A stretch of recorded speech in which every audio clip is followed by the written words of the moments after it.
No one wants to fight for Israel! His hand, his hand! Oh, his hand!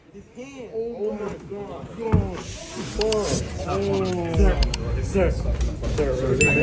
Let go of your hand. Let go of the door. Let go of the door. The senator broke his hand. A sitting U.S. senator just broke the hand of a Marine. Sir. Control your Senate. I'm stuck in the door. Okay, sir. A U.S. senator just broke the hand of a Marine. The director of the National Counterterrorism Center officially today announced his resignation. He has resigned.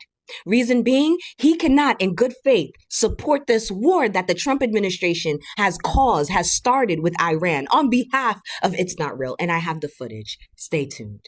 With you as top counterterrorism official Joe Kent has resigned.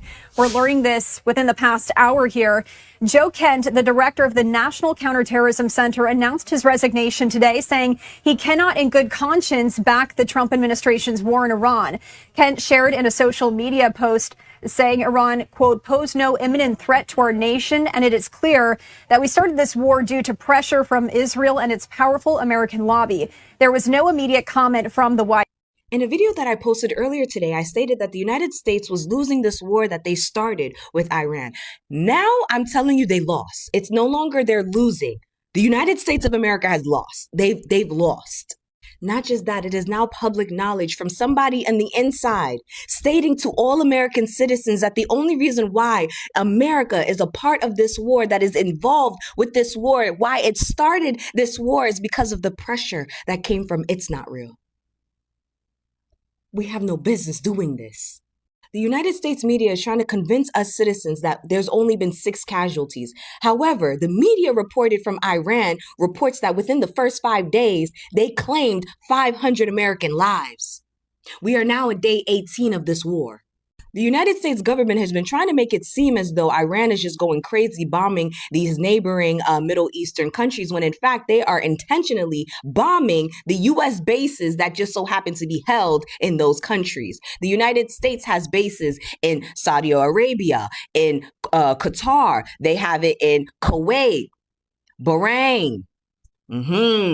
Those exact bases that just so happen to be the most valuable, expensive military bases, property, and equipment in the world destroyed by Iran. We are talking about billions to trillions of dollars that it took decades for us to raise, build, to put into these bases. Gone. Well, not me, them, the American government. After the United States, pressured by Israel, went and bombed Iran for no fucking reason, Iran shut down access to the Strait of Hormuz.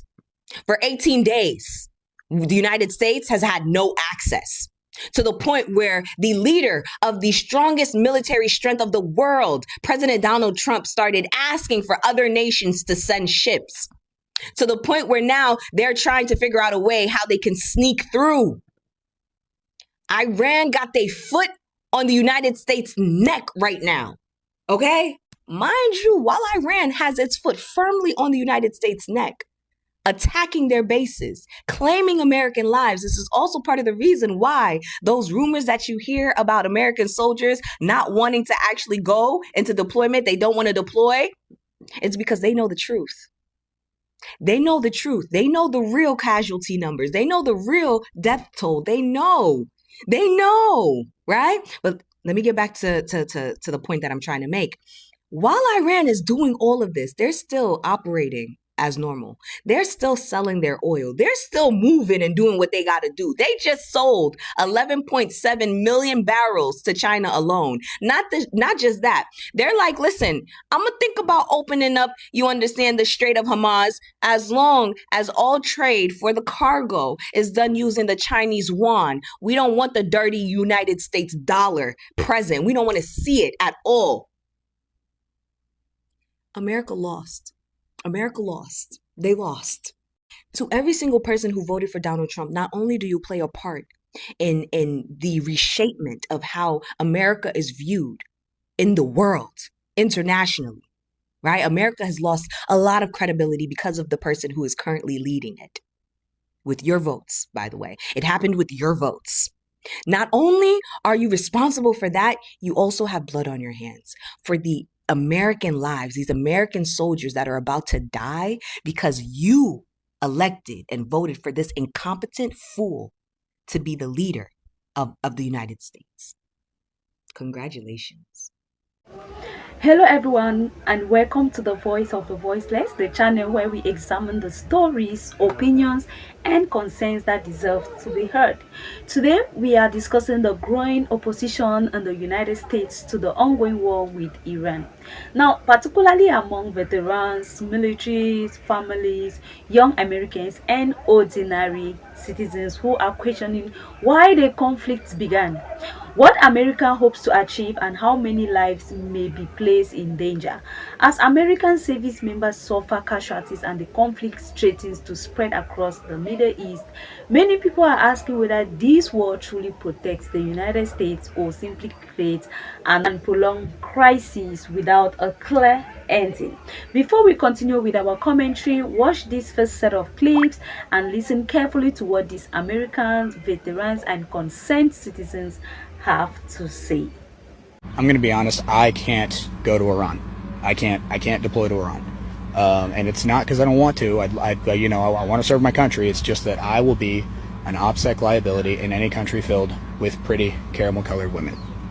She's going to be like, "What's an op board?" And I'm going to be like, "It's hard to explain. It'd be easier if I just grab one and show you." We are not winning this war in Iran. We went in guns blazing without a plan, and Iranian leadership was ready for us. And they are currently destroying American military bases across the Middle East at such an incredible scale that I don't think we understand the magnitude of the loss. The American military bases in Bahrain and Kuwait and Qatar and Saudi Arabia are among the largest military facilities in the world. These bases have cost us trillions of dollars over multiple decades to build. It has been a huge amount of our military spending over 30 years, and it's just going up in smoke. We've lost radars that cost hundreds of millions of dollars, including one Iran took out that was $1 billion at the most fortified U.S. base in the Middle East with a single missile. A radar that was the backbone of all of our missile defense systems in the Gulf. It's really bad. I'm not sure our military has ever suffered this kind of destruction, but we've also never had such unprepared, unserious, piss-poor leadership before either. The new statistic is this war is costing us $1 billion a day. That's about $42 million an hour, $11,000 a second. And while this administration is telling us we are kicking ass and they're putting out their high-end America fuck yeah propaganda, in the background, they are summoning defense firms to the White House for emergency meetings and asking for more money for the Department of War. After getting an extra $120 billion a year from the big beautiful bill, these people are already asking for another $50 billion. Our military budget is already $1 trillion a year. Where is this money going? Right down the toilet. That's where. Did you vote for this? Do you want this? Or do you maybe want, a living wage and healthcare and to be able to afford a home in a safe and secure nation? We're not winning. The U.S. and Israel have powerful bombs that can blow up buildings. But as we know now, most of Iran's military infrastructure and weapons are deep underground where we can't get at them. And it appears that Russia and China are sitting on the sidelines just feeding top-tier satellite intelligence directly to the Iranian government and just tracking our every move. We've started something we have no chance of finishing. We don't have an unlimited supply or an infinite arsenal. We don't even seem to have a goal. The question is, how long do we do this? We're a week in. How much of our resources are we going to spend? And do we plan to add our children's lives to the mix? When asked if we could expect violence on our own shores from this, Trump was like, well, maybe. It's war. That happens. Come on. This war was unnecessary and ill-planned and will not make our country or the world more safe and prosperous. We are not winning. All we are doing is bankrupting ourselves while we create even more enemies and ruin our position in the world. You want to talk about waste, fraud, and abuse? Well, here it is. Do you have a message for President Trump? Yeah, end this, you twat. Are you tired of this war? If we had an objective, this would be a lot better. Do you think the U.S. is in better place now than before the war started? You're kidding, right? This has been a total disaster. Are you worried? Yes, I mean, we are running out of ammo. It's being reported that some soldiers are opting out of this war and refusing to deploy to Iran. Soldiers are filing conscientious objections. This is an objection to participate in war in any form. Every soldier has the right to object, and this can be based on religious, ethical, or moral beliefs. It's being said that a lot of soldiers filed their objection after it was found out that it was an American missile that struck an Iranian school, unaliving 150 children. Some soldiers cited they didn't believe that Iran was an imminent threat to the United States when this war was started. Others also cited that they did not want to fight a war for another country. Once a soldier files a conscientious objection, before the investigation even starts, their command is notified and any deployments or assignments must be halted. Now, there is a possibility that their conscientious objection could be rejected, and Donald Trump could pass a law where conscientious objections are not allowed during these times. But what would that say about our country if we would force people to fight for something that they don't believe in? What we are witnessing is not simply fear of military service, it is a deeper crisis of confidence in the purpose and direction of the war. Many Americans remember the long conflict in Iraq and Afghanistan, where thousands of lives were lost, enormous amounts of money were spent, and the promised outcomes were never fully achieved. That history is why veterans and military families are demanding clear answers. What is the exact objectives in Iran? Is the goal to prevent nuclear development, defend Israel, remove the Iranian government, protect shipping routes, or establish regional dominance? And what will victory actually look like without a clear objectives and a realistic exit strategy? There is a genuine danger that this conflict could become another open-ended war, drawing in neighboring countries, threatening global oil supplies, increasing living costs, and exposing more soldiers and civilians to death. However, it is also important to distinguish between confirmed opposition to the war and social media claims that large numbers of troops are openly refusing deployment, because these claims have not been independently established. What is your opinion? Do you think or believe the United States has a legitimate reason to continue this war, or should its leaders immediately prioritize negotiations and de-escalations? Share your thoughts in the comment section and subscribe to the Voice of the Voiceless for more discussions like this. Now watch this next of clips and we will definitely return back with our commentary. 2 American soldiers killed in recent days in the war with Iran have been identified as 25-year-old Tyler Feehan from Hawaii and Isabella Gonzalez from Texas, just 19 years old. No details have been released about the third soldier as Donald Trump vows retaliation. Hannah Ford has more. Well, the US has vowed retaliation over the deaths of US troops, unleashing a fresh wave of missile attacks on Iran. Explosions heard ringing out across the country for a 10th night in a row. And Iran is hitting back too. The country saying it's stepping up attacks on US bases in Bahrain and Jordan and Kuwait. It comes after the confirmation of the death of 3 US soldiers in just 2 days. And this morning, the Pentagon has released new details about 2 of those soldiers. One of them is just 19 years old, Isabella Gonzalez from Texas. Now, the US Secretary of State spoke about the war this morning, saying it won't stop until Iran does. Iran a week ago was supposed to put out a statement saying that the Straits of Hormuz would be open, that they would no longer attack shipping. And instead of doing that, they attacked 3 ships. I think that was last Friday or Saturday. So, I mean, their behavior has to change in order for ours to change. There have now been 17 US troops who have been killed in this ongoing conflict. The bodies of the 3 soldiers will be repatriated from Iran to the US tomorrow. Donald Trump is expected to be there when they arrive to honour the life of the fallen soldiers. You cannot find one article, not one article other than this, that tells you how many dead American soldiers there are. Not one. I double dare you to go and find out. But a plane of dead soldiers, that's all this says. A plane full of dead American soldiers are arriving at Dover Air Force Base.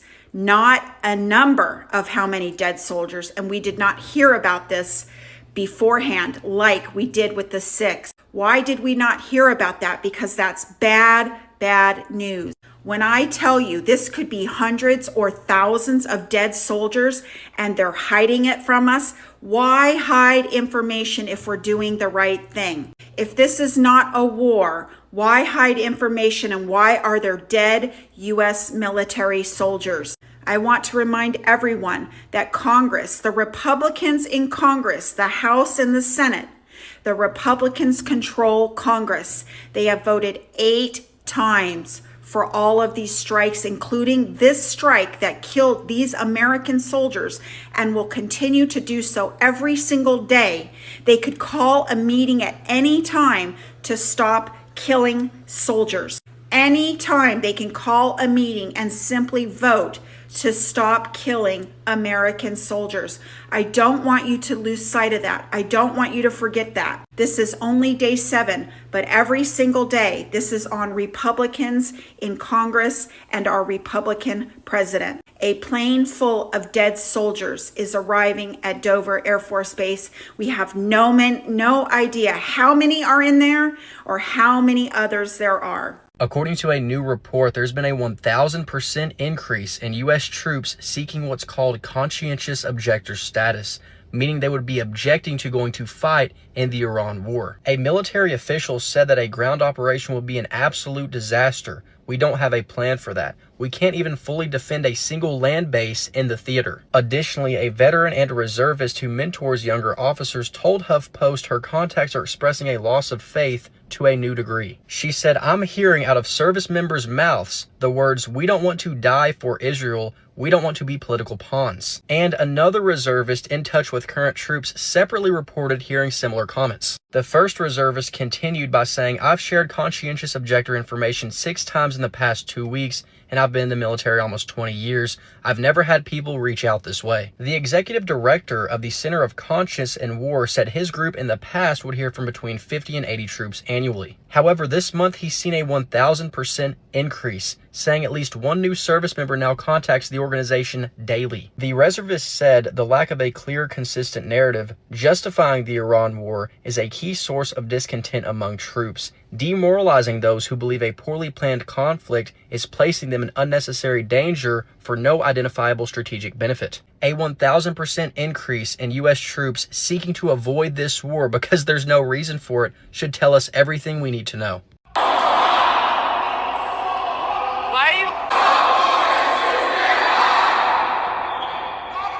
Those were U.S. military veterans.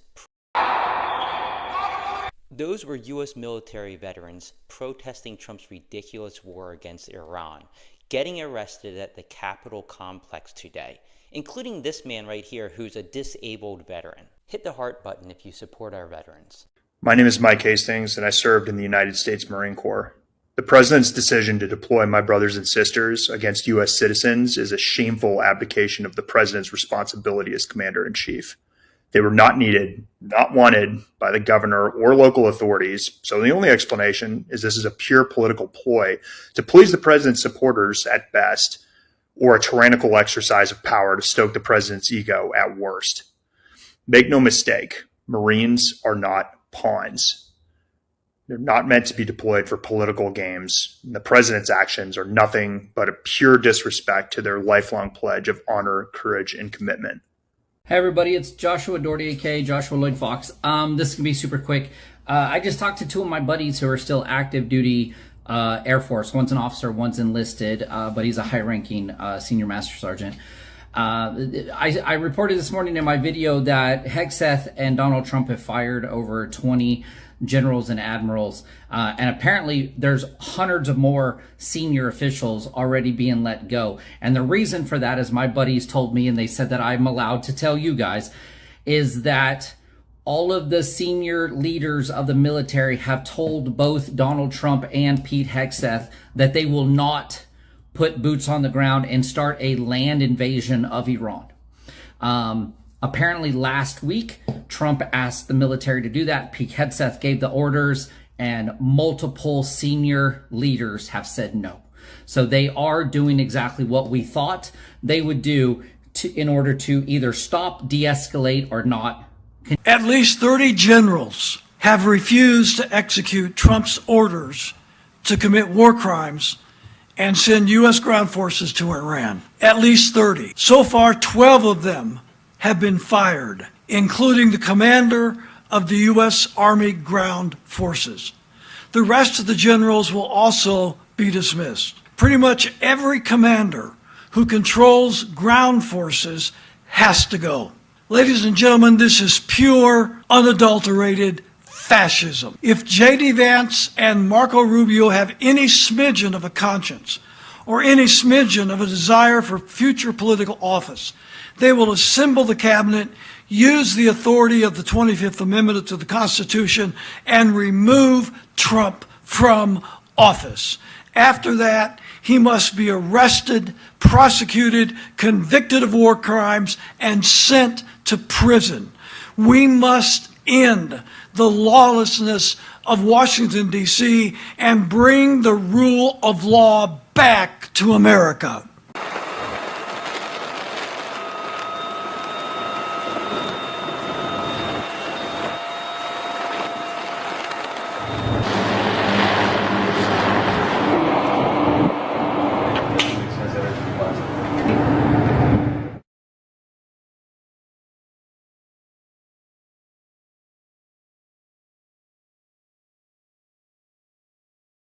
Thank you for remaining with us up to this point. In my opinion, the first responsibility of political leaders should have been to exhaust every serious diplomatic options before expanding military action.